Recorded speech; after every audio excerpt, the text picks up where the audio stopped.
Ya, selamat berjumpa lagi teman-teman di channel Cak Motivator.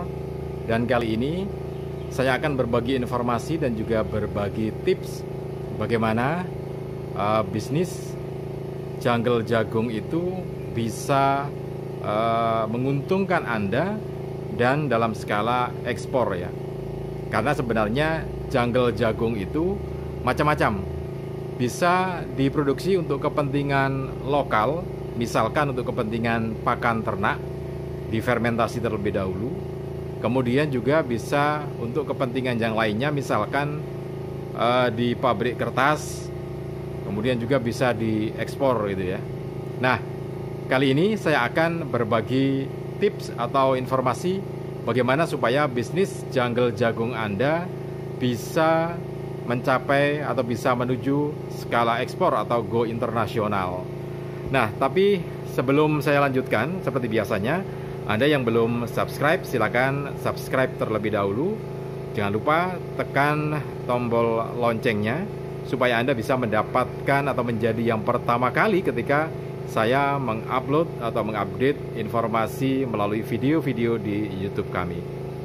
Oke, teman-teman, bisnis jungle jagung ini memang sebenarnya sangat menarik ya, karena bahannya berlimpah.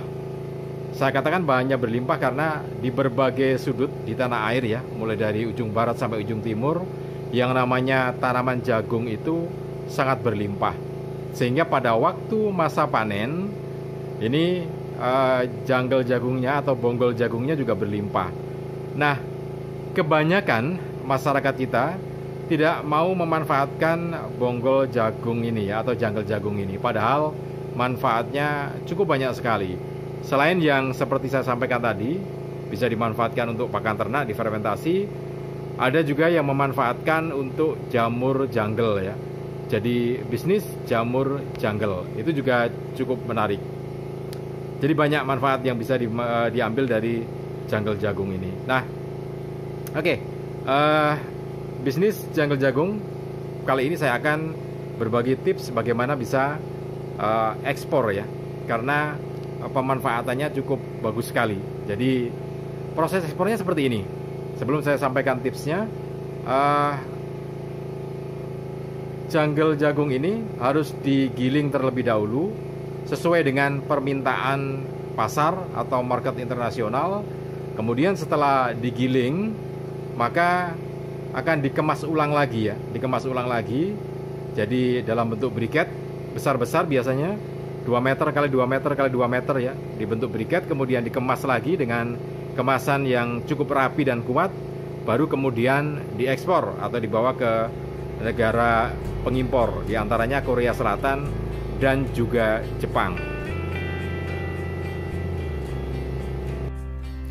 Baik teman-teman, saya akan mulai menyampaikan bagaimana tips supaya industri atau bisnis jungle jagung ini bisa tembus ekspor gitu ya. Bagaimana caranya? Saya akan bagikan tipsnya. Nah, tips yang pertama, karena ini adalah pangsa pasar ekspor, maka Anda harus mencari pengekspor jungle jagung ya.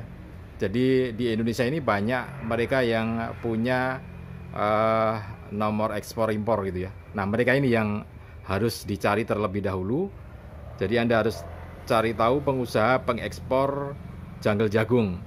Harus cari tahu dulu. Nah, kemudian kalau Anda sudah ketemu dengan para pengekspor jungle jagung itu, maka Anda bikin MOU atau kontrak kerja. Jadi mereka yang mengekspor, kemudian Anda yang memproduksinya. Apakah tidak bisa produksi sendiri kemudian diekspor sendiri? Ya tentu saja bisa, tapi Anda atau kebanyakan dari kita tidak memiliki keahlian atau jalur khusus untuk melakukan ekspor ya.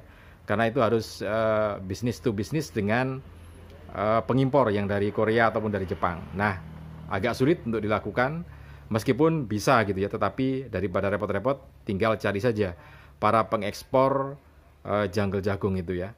Anda bikin MOU, harganya berapa per kilogramnya, kemudian bentuk atau produknya seperti apa, Anda tinggal mengikuti saja. Oke, itu yang pertama.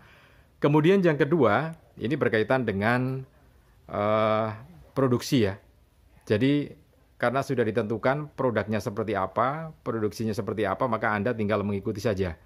Biasanya akan ditentukan besaran bonggol jagung yang digiling itu sebesar apa gitu ya. Karena mereka punya kriteria sendiri atau punya spesifikasi sendiri besarnya seberapa gitu ya. Jadi tentu tidak bonggol jagung yang utuh itu enggak, tapi digiling terlebih dahulu ya. Seperti yang ada di belakang saya itu, jadi ada mesin gilingnya yang bisa digunakan untuk menggiling bonggol atau janggal jagung ya. Di belakang saya itu mesinnya seperti itu, mesin diesel, dan ada pisaunya. Nah, sesuai dengan kriteria atau spesifikasi dari pengekspornya, besarannya berapa? Apakah besarannya 2,5 mili atau 5 mili atau 8 mili atau 10 mili?